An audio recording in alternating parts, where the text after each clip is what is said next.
It's very tricky, the ego. It's a master of disguises. A master of disguises. It just, you have to become aware of all of the disguises that it wears. That's one of the things that we're doing here. Remember Libby, who just commented there, she's my sister in Australia. And she was on this course that I did several years ago where I called it the ego game. And we went through I came up with the different characters of the ego for us to really be clear. Each week we would look at a different character of the ego. So that we could see how sneaky it is, how we keep getting fooled. And we had the perpetual planner, right? Not that planning's not bad. We need to plan. We've got this prefrontal cortex, this little simulation machine. It's good. It's good to go through the plan. The problem is we keep going through the plan with me in the plan and then me looking for all the problems in the plan and me happy once the plan gets hatched or once me gets over where it needs to get in the plan. So we were looking for the perpetual planner. We of course had the worrier in there, the warrior's secret superpower that it can create problems out of thin air. And then, of course, we had the judge. And looking at how the judge, there's no compassion in judging other people. No compassion, no seeing reality. Oh my God, not seeing reality when we're judging another person. Like, who needs our judgment? Nobody needs our judgment. And really looking at judging through the lens of compassion on that class. We had the scorekeeper. Its superpower is wreaking havoc in relationships, not understanding how relationships, sometimes, they're not always exactly in an even give and take. Sometimes you're giving a little more, sometimes they're taking, and then sometimes it goes the other way around. Of course, the scorekeeper always, frames everything that I'm not getting enough. So it wreaks havoc in relationships. We had the controller.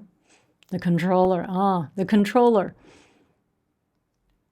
Anytime the controller comes out, we're the one that starts getting controlled by our thoughts, trying to fix something in our thoughts, driving ourselves nuts. Who else did we have, Libby? What were the other? We had attached to, I called it the opinionator, being attached to our views and opinions, where we just go around the world annoying everyone, trying to convince them that everyone should believe the same things we believe. Not that we don't have beliefs, not that we can't have discussions, but man, it's painful talking to anyone who's attached to their views and opinions. What else did we have in there? Oh, the victim. Of course, the victim is at the heart always of the ego, right? I'm always a victim at the ego because the ego is always a lack.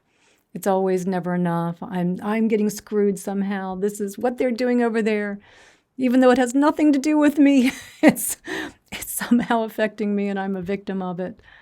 I'm trying to think. There were a couple others that we had.